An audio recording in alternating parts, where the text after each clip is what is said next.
Iñaki Arrizabalaga naiz, psikologo klinikoa eta kudeaketa lanetan nago osasun mentaleko gerentzian. Gaurko hitzaldian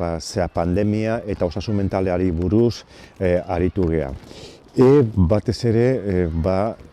zehataz hitz egin dugu, pandemiak sortu dituen arazoak alde batetik gizartearen ongizatean,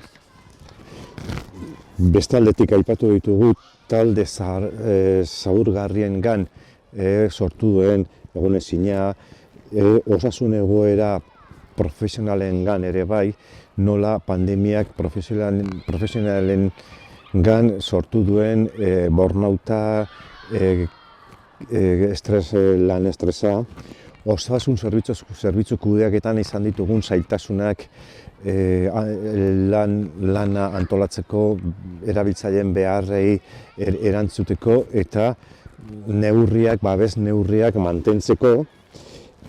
haur eta nerabeengan izan duen eragina, suizidioan ere izan duen eragina, eta ze erantzun eman ditugu, teknologiak erabili ditugu, pandemian ere laguntza psikologikoa antolatu dugu bai erabiltzaileentzat, bai osasun langileentzat,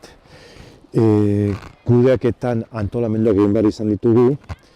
eta garrantzitsua iruditu zaigu elkarlana sustatzea. Eta zer ikasi dugu eta zer egin behar dugu? Hemendik aurrera teknologia berriaren erabilera sustatu, osasun sistema indartu egin behar dugu, osasun langileen kudeaketa egokitu, osasun langileen zaintza,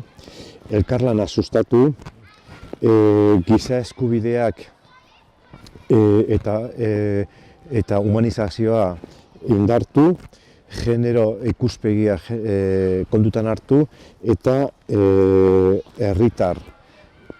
zaurgarriei irisgarritasuna